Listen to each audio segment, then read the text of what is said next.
Claim your destiny. You will all be conquerors. And what, Gul'dan, must we give in return? Everything.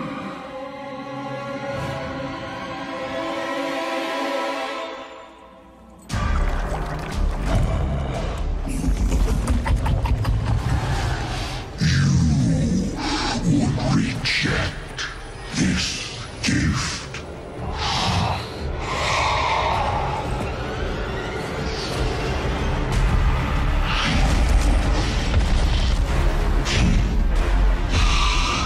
And did you bring these mongrels here just to watch you die?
This was not our destiny.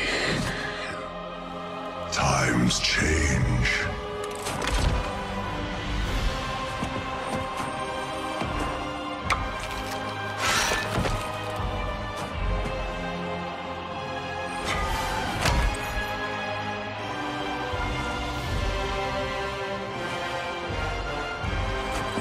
We will never be slaves!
What's up, everybody, and welcome to the Warlords of Draenor live developer Q&A.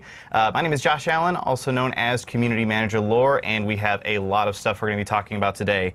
We're going to start with an introduction to what's going on in the Warlords of Draenor expansion, talk a little bit about the Garrison feature. In fact, we're going to talk a lot about the Garrisons feature, and also a whole bunch of other stuff we've got going on in the world of Draenor. But before we get into any of that, let me introduce the two fine gentlemen sitting next to me. First off, we have Dave Kosak, who is our lead narrative designer on World of Warcraft, and also in charge of a lot of the story development. Right, that's right. So the story in Warlords especially is very, very collaborative. So we have a lot of people contributing to the story. So as lead narrative designer, I just try and gather everything together, make sure it all makes sense. I work with our casting director and our voice actors to make sure that we're really creating these characters and selling these characters. I work with the quest design team to make sure that we're really getting that story across. Awesome. Well, thank you so much for being here. Thank you. Also joining us is Corey Stockton, who is a lead game designer on the team, and also one of the masterminds behind the Garrisons feature. Yeah, it's definitely been taking up a lot of my time, this expansion, but it's great. It's really fun to work on something that's so new and so fresh. You know, something completely different. Every expansion really keeps it exciting. So I love it. Awesome. Well, thank you so much for being here. Just a real quick reminder to everybody before we get started, we will be taking your questions live through Twitter. If you have a question, go ahead and send that over using the hashtag WarlordsQA. And we will have somebody, we actually have Crypto backstage who is keeping track of all of those questions and will be picking out some good ones for us here very, very shortly. So just to get things sort of kicked off here, let's sort of set the stage a bit. What's going on in Draenor? Why are we here? Our main villain from the Mist of Pandaria expansion, Garrosh Hellscream, he's slipped the noose, he's escaped justice, and with the help of a bronze dragon, he's gone to a world that's really familiar to him. He's gone to a world that's identical to the Draenor that he grew up in 35 years ago. And he's going to try and get all the classic war chiefs together, kind of like the greatest hits of the 70s, and he's going to form the idealized horde that he always wanted to build. Getting the band back together. He's getting the band back together, and so we're seeing war chiefs from Warcraft 1 and 2 that we haven't seen in years. And he's forming the Iron Horde. And the Iron Horde, he wants to get vengeance on the Alliance and Horde from our world that brought him to justice. So he's going to come through the portal to our present-day Azeroth and really try and mess us up. So we've got to stop him, and that means we're going to have to go to Draenor, and we're going to have to stop him. Awesome. So it's November 13th. Right. I just got home, plugged in the expansion, got my key set up and everything. Fired up, ready to go. Loading up, blue bars going across. It finishes. I load into the game. What's my first task? What am I immediately setting out to do? All right, so step one is the Iron Horde is coming through the dark portal. There's an army pouring out of this portal. We've got to shut it down, and we're going to try and shut it down from the other side. And so we've got some heroes with us. We've got Archmage Khadgar. He's familiar with this. We've got Thrall. We've got Murad on the Alliance side. We're going to go through this portal, and I think you're seeing some shots of it right now. And the other side of the portal is TANAAN jungle, and this is what you might recognize as Hellfire Peninsula once the jungle was all scorched. But this is TANAAN jungle.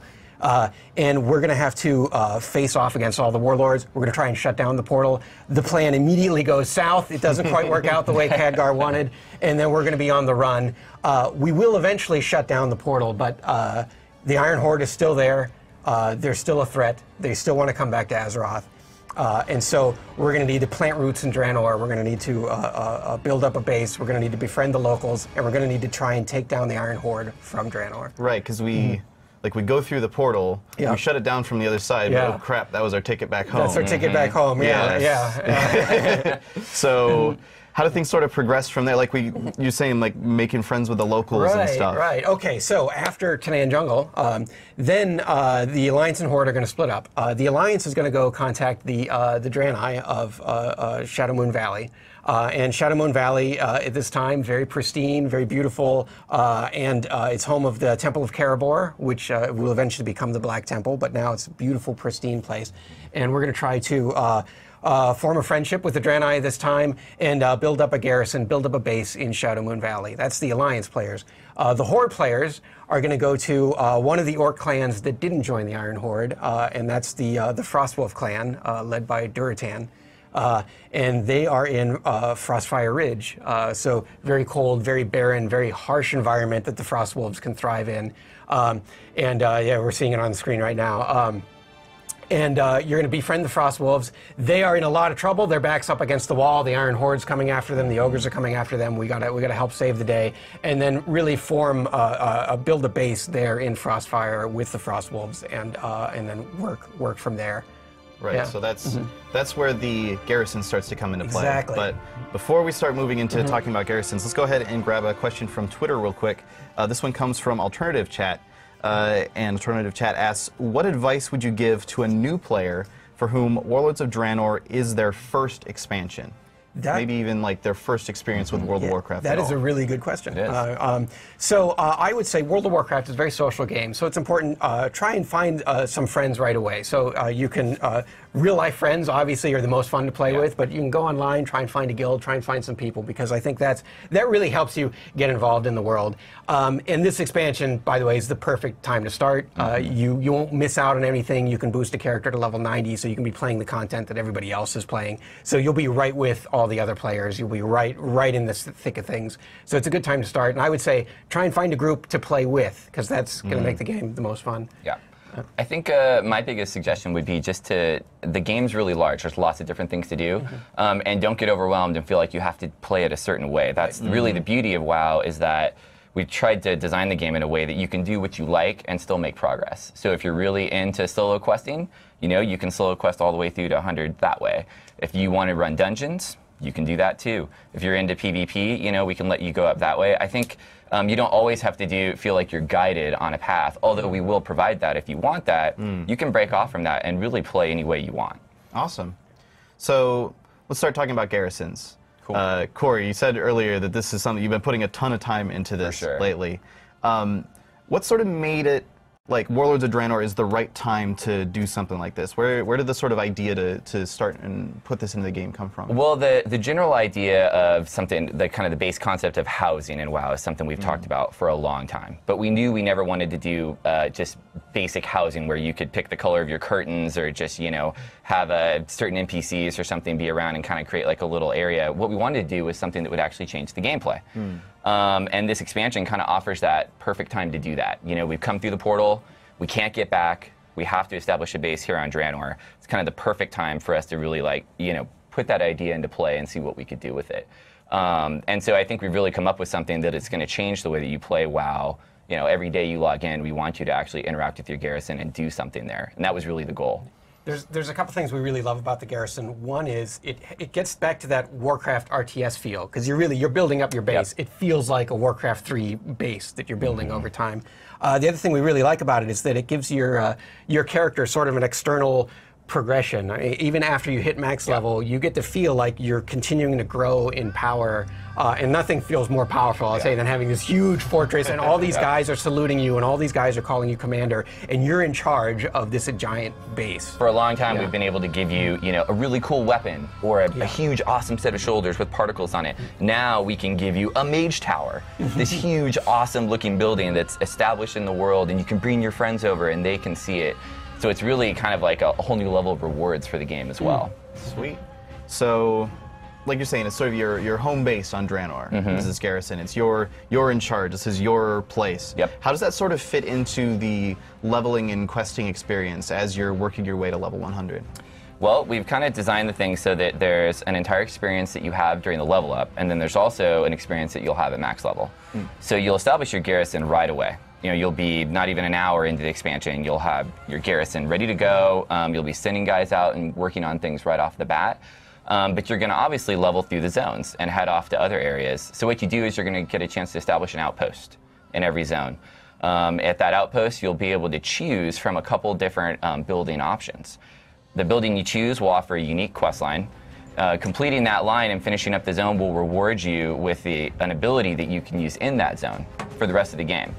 For any time you come back to that zone, doing max level content in that zone, and you'll do that through every zone all the way to level 100.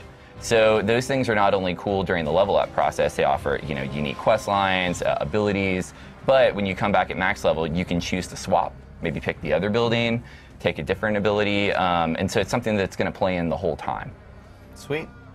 So, from the sounds of things, and as we've been working through development, garrisons have actually evolved quite a bit from what we were first thinking when we started talking about them at BlizzCon.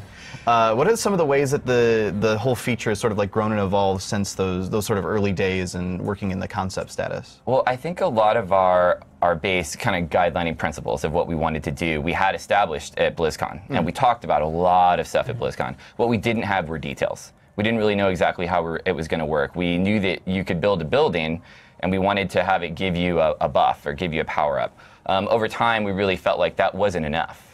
You know, the buildings really are the core of what you're doing. You're getting to build these buildings, they give you abilities, they change your gameplay.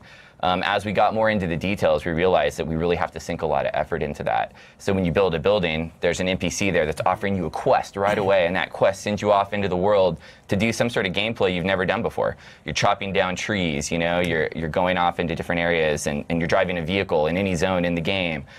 Things like that we haven't been able to do before, and that's really what the buildings give us access to.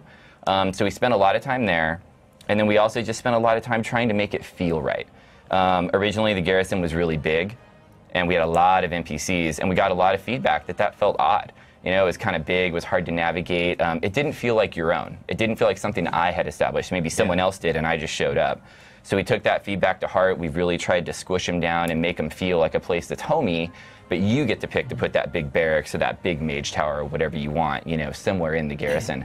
I think that's really paid off. We've seen solid feedback on those changes, and you know, keep the feedback coming. You know, we're going to keep integrating on that stuff. Yeah, and we spent a lot of time integrating the garrison into all the other zones with the outposts, like we just talked about. Quest givers that you meet out in the field might come back to your garrison as followers, so that it really feels like your garrison's part of the world, not like a separate feature, but something that you're constantly building up on. 100%. Awesome. Real quick, let's go ahead and check back over on Twitter and see what people are asking about garrisons. This question actually comes from Ann Stickney from WoW Insider. She asks, can you explain how professions work and exactly what their purpose is in Warlords, particularly in regards to garrison buildings? That is an awesome question. It's a question I see in the forums all the time. I see it on Twitter. And it's something that's pretty different for this expansion. It's probably the biggest change we've made to professions that I can remember in an expansion. Essentially, the concept is you're going to be able to build a building for every profession. You can choose to build that building whether you know that profession or you don't. So let's take blacksmithing, for example. If you are a blacksmith, building that building offers you benefits that are really great. Number one, you're going to be able to make a daily cooldown that's much quicker than you would have had before.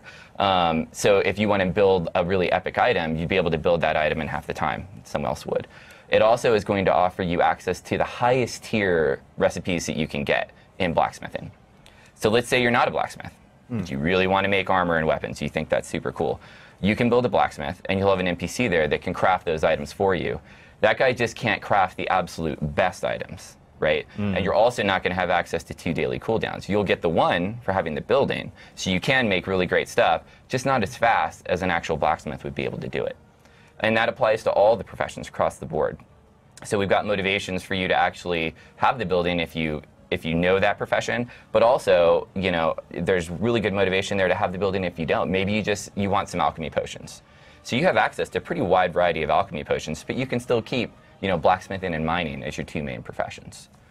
Awesome. A lot more flexibility with professions. And that's just the profession part, right? All the buildings also offer, at level 2, they offer a really cool, unique perk that you would get if you can slot a follower into that building. You get like a unique bonus. So for blacksmithing, for example, you get one called Song of the Anvil that lets you actually not get wear and tear damage on you. It's a 4-hour buff. You can get it at the blacksmith building, head out, run a dungeon, get no wear and tear damage. While you have the buff, you've got a chance that you'll proc a little blacksmithing elemental, and it'll come in and help you fight. And all the buildings have a unique little thing like that set up with them. Awesome. Let's go ahead and grab one more question from Twitter real quick. This one comes from Swirly Ball, who says, how does inviting someone to my garrison work? Can they use the portals I've unlocked in my Spirit Lodge? Another awesome question. It's something that we've heard a lot about, you know, how is the garrison going to work with other people, things like that. Essentially, we've tried to make it really simple where it works with the party system. So if you have other people in your party, there's an option. You can right-click on your portrait and choose which garrison you want to go to. Go to the party leader's garrison. So me and Dave are in a group. want to go to Dave's garrison, he can flip that switch, and when we walk into his garrison, let's say he has the mage tower, he's got a portal open to NAGRAND, which is where one of our raid zones are, High Mall.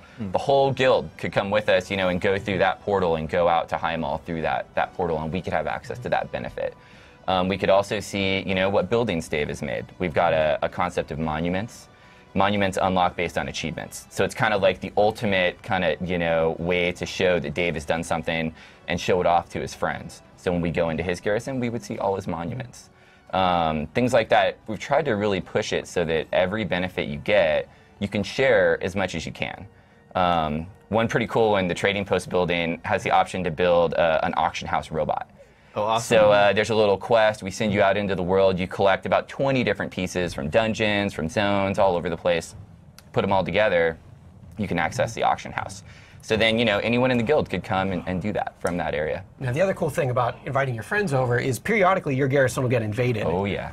And that's pretty cool. Some of the bad guys in Draenor are going to come storming at your garrison. All of your followers, if you've equipped them, they're going to be out there fighting. You're going to be fighting. And you can invite your friends in to help you fight off the invasion. So you can have all your buddies come to your garrison and help fight off the That's a feature we've put a lot of work into. There's 6 or 7 different invasions. Every time they play out, they're different. They're using our new kind of AI technology that we have where we can random things up. So sometimes they'll attack buildings, sometimes they'll attack your walls, sometimes they'll kidnap followers and take them away. So every time you do an invasion, it's a little bit different. It's a pretty cool system. It works kind of like the challenge dungeons where we actually grade you and give you a bronze, silver, or gold medal so you can get better rewards based on how good you do it. So it's a good idea to get your friends in with you, and do that with more people, because you probably have a better chance at doing better at it, and everyone will get those better rewards. Awesome. So looking back to the leveling experience a bit, obviously the garrison is a huge part of the leveling experience, but there's a lot of other stuff that's going on as well. Like there's rare mobs, there's treasures, all sorts of stuff actually just going on and hanging out in the world. What can you tell us about those? Yeah, that's actually one of our big pushes with Warlords of Draenor. We did a little bit of this in Pandaria. You might remember as you were exploring Pandaria, you might find a treasure. They were pretty rare, but we like that idea. We like that the world felt more dynamic, more active. So we've spent a lot of time in Warlords of Draenor, and if you're playing in the beta or when it comes out, you can see this. You can really feel it. There's much more happening on the map all around you. There's lots of rare spawns. There's lots of rare bosses. Lots of treasures hidden in little niches and nooks. So we really reward you for exploring. It also breaks up the questing a lot. It's a much more sort of open field. There's areas that just sort of have dynamic objectives that pop up when you come there. So there's just lots to do, lots more to do to kind of break up your gameplay. Get you off that normal path. Right. It's not just quest to quest.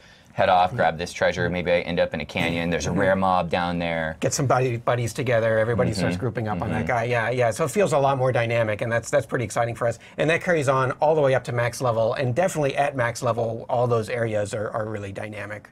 Awesome. And all the questing is all there still too. This is just extra stuff on top of that. Exactly. I mean, the questing won't feel that different other than it'll feel like there's more going on around you. So while you're out, killing a bunch of ogres or whatever, you come across a treasure chest, you come across a rare mob. Exactly. That sounds amazing. I mean, we've had a lot of time to really work on our core quest system. We really like where that's at. This is really adding some pepper and some spice to help break up those moments. Right.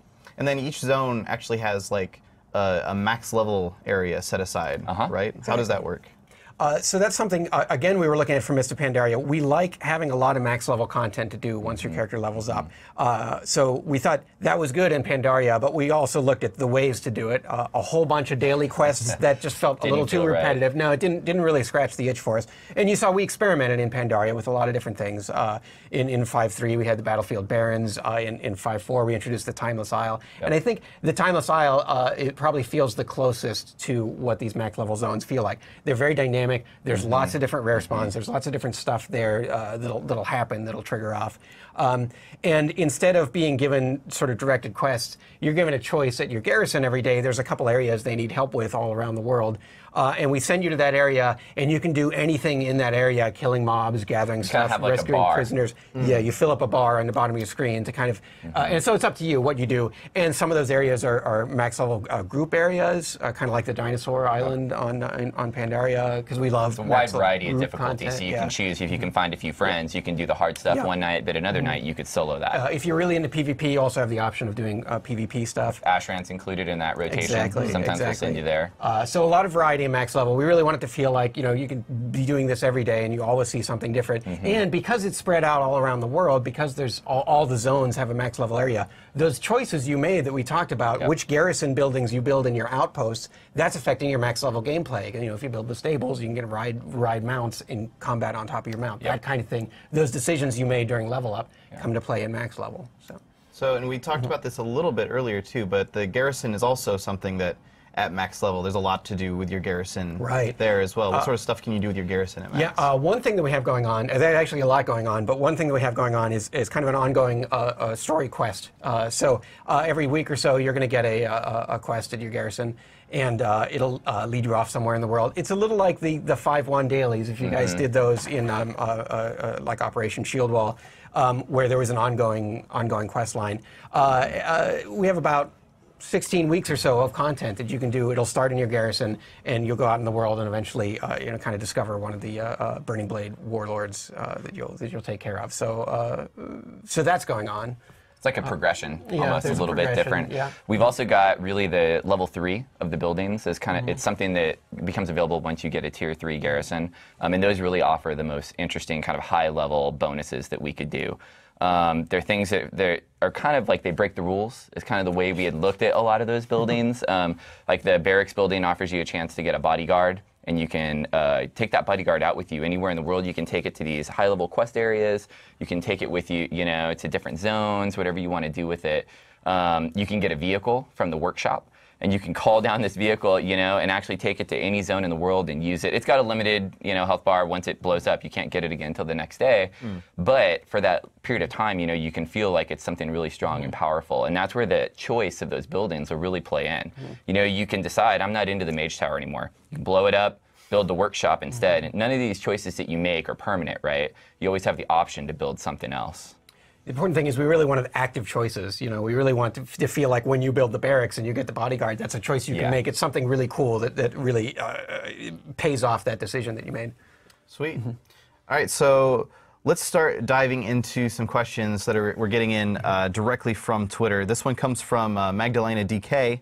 Says, could you tell us a little bit about the proposed storyline behind the Warlords of Draenor legendary rings?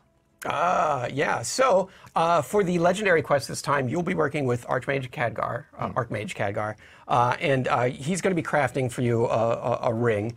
I don't want to get too much into the story. I don't want to spoil it. I'll let you guys discover that. But over the course of the expansion, you'll be upgrading this ring until it is just phenomenal, legendary power. Magic rings, nothing ever goes wrong with that. That's a safe bet. You'll be working very closely with Khadgar. And for the legendary quest this time, we learned a lot from Pandaria. We really wanted to stick to just sort of PvE with this one. So if you're worried there's not going to be a legendary PvP quest, I think a lot of people complained about that one. We don't have any rep grinds. We kept it very simple. It's very much about the dungeons, about the raids. And you can start at level 98, actually. So you can kind of start the legendary quest even before you hit max level, kind of start working with Khadgar right away. So that's pretty exciting. I think people have a lot of fun with that. Awesome. Question here from the Firkins says, how much Bud Nedrick will we see in Warlords? I don't think Bud made the sure cut he made this the time. trip. Yeah, presumably he's sailing somewhere. Is what we think. Yeah. We have a couple other characters. Nat Pagel made the trip. He's a guy that you'll be able to get at the fishing shack in the garrison. There's a few others that have made the trek over through the portal. Sweet. I think we're getting this question a little bit ready still, so apologies if it doesn't show up on the screen right away. But it says, it's from BB Mezzi. Says, will dismissed followers keep their experience when they're rehired back, or could you just forget about the follower cap? We've actually, that's a great question. We've actually just made a change to the way that follower stuff is going to work. It'll probably be in our next beta push, but instead of dismissing followers, we're actually going to have a system where you just deactivate them. So instead of having to get rid of them completely and then have a contract vendor where you buy them back, now you're just going to be able to right-click on a follower in the UI and just say deactivate, and then they'll all stay in the list. He'll keep all his experience, he'll keep everything he has. And then how it's going to work is you could then reactivate up to 1 follower a day. So it's essentially on about like a day cooldown, and it'll cost, there's a gold cost, I think, I don't know, something like 200 gold or something like that. And you'll be able to reactivate that follower back into your active list. That came from feedback directly that we got from beta, just on that feeling of, I want to collect everything, but I feel like you guys aren't letting me collect everything. It felt like it should be a collection. It really did. So we wanted to be able to support that. So that's a change we just made. Awesome. Now, the active followers, it's interesting because we tried to make it a really important decision. I mean, you really decide who your A-list roster is. You really build a team with different abilities and different skills, and you might want a blacksmith just because you want someone working the blacksmith thing. Everybody will have kind of different reasons for picking different followers. That way, we can have the cap is important because it makes sure that when you're deciding what guys you want to send on missions and what you want to do, that's an interesting gameplay decision. That's really the core of the system. We want the gameplay to feel fun, have it be interesting. If you could have unlimited followers available all the time, you'd have 20 followers with the one ability that we're looking for. Right. So like Dave said, we want there to be some choice there. When you put a follower in a building, you can't send them on a mission. That needs to be an interesting decision. Same thing when you're sending followers on missions. Which missions do I want to do in the list? Do I have a follower ready to do that? Kind of building that up. Right, but this way with the just the active and deactive sort of follower system. It's not so much that you're saying, well, I don't need you anymore, you're fired. Nope. It's more like, just take a couple of days off. That's exactly. You're on vacation for a little bit, and then you can come back. Awesome. Another question here from Joshua902 says, are garrisons account-wide or per character? Another good question. Garrisons are character-wide. There's a number of reasons we did that. Honestly, we really felt like that it's something that feels unique to that individual character. What we did is we took certain parts of the system and made them account-wide. Things that we felt like would be really painful for you to have to do over and over and over again. So one great example of that is we just made the level 3 blueprints for all buildings be account-wide. So instead, and the reason why is because those are on achievements that are pretty hard to get. Those achievements are probably going to take a number of weeks to earn. And so once you put in the time for that, we really felt like you should be able to get those on any of your characters across the board. Whereas the level 1 and 2 blueprints just cost gold on the vendor, right? So there's not some sort of hardcore achievement associated with it. So that was something we made, and we'll continue to look. If there's other things like that that feel like they're right to make account-wide, we will do that. But other than that, every character on your account can have their own garrison, very similar to the way the farm worked in Pandaria. Awesome. Question here from Rainy Ida. I think that's how you pronounce that. Apologies if I got that one wrong. Asking, how will the new endgame story quest lines work? How many of them? How long does a quest line take? And are they repeated? That's a lot of questions that you fit into. How did he get that in the Twitter? Yeah, it's 140 characters. Well done, guy whose name we can't pronounce. So how do they work? How many of them? How long do they take? And are they repeatable? Let's see. I think we talked about most of this. So there's, I think about 16 is the number we came into, and there's just one a week, and they're not repeatable, although they take place, a lot of them, in the max level areas. So if your friend's on a quest, you can join them, and then you'll probably have plenty to do in the max level area because there'll be dynamic events around it and such. We really tried to make it so you can play the quest together. We tried to match up. So when you get a story quest, that the max level area it sends it to tries to pick an area that's similar, so you'll be able to kind of 2-for-1 some of those things. Yeah.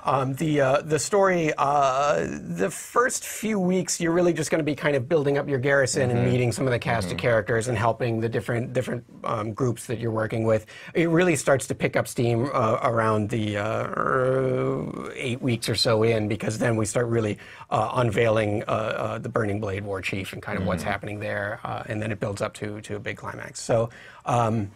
Yeah, depending on if you're on the ball, you're playing the quest every week. It's about 12 to 16 weeks, I think. Awesome. Question from Belf Druid for the win. Also goes by Rylan Jenkins. Yeah. Can I get some guards from any exalted faction for my garrison, or just the 7 racial factions? Well, we have all the racial factions, and we also just recently added Death Knight guards. So we did do one outside of the normal racial factions. So to get those, obviously your character needs to be a Death Knight, and you got to be exalted with Knights of the Ebon Blade, and then that converts all the guards to Death Knights as well, with glowing eyes, the whole deal. They're all dressed up in the gear. That's actually one of the cool customization things we got in pretty late in the game.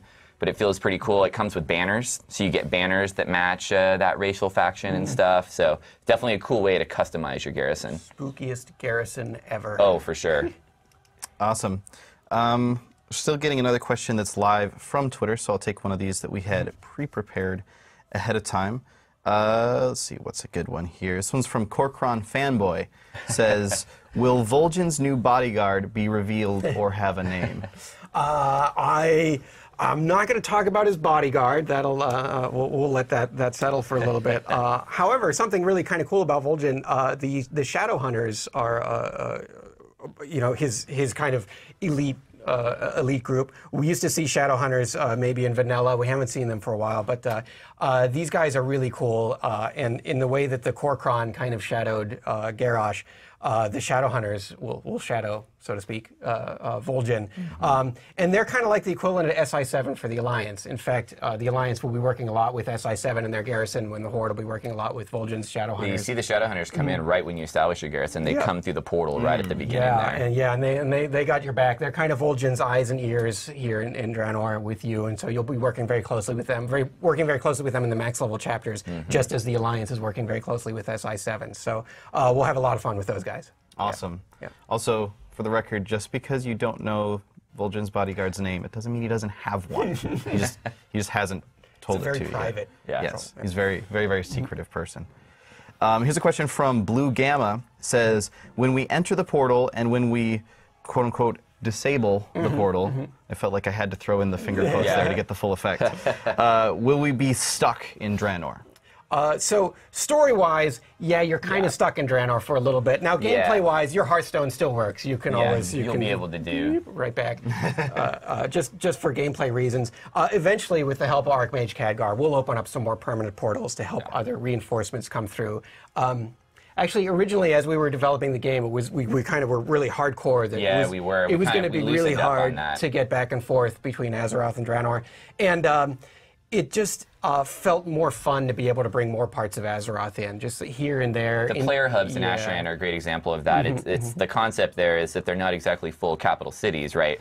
But they would offer all the services that a normal capital would. But we wanted it to feel like something like, they've slowly brought forces through the portal and been able to set something up that really kind of highlights all the races. We really push hard on those to kind of make sure that they feel like everything's represented.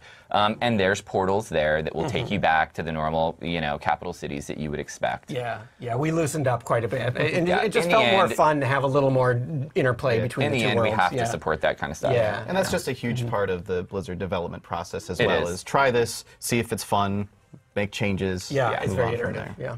Awesome. Question here from Stan Sandman. Says, will we see more from Rexxar, story-wise or gameplay-wise, and maybe fight alongside him?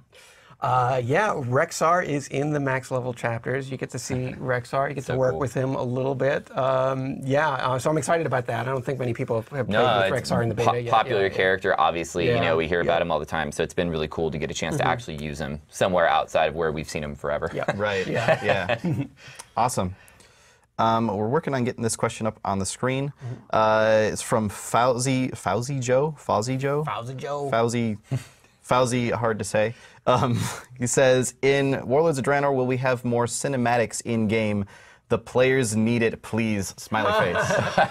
I don't know if they need it. No, it's necessary. They need it. But we thought that cinematics, like judiciously used, can really create these cool moments. Like the Jade statue collapsing in Pandaria, we felt was really impactful after playing through that. It's a less is more kind of thing, right? So taking that lesson forward, we do have some really, really epic cinematic moments. There's just a few, but we try tried to make them all very, very, very important. The Garrison has really cool upgrade cinematic scenes that happen when you go from Tier 1 to Tier 2 to Tier 3.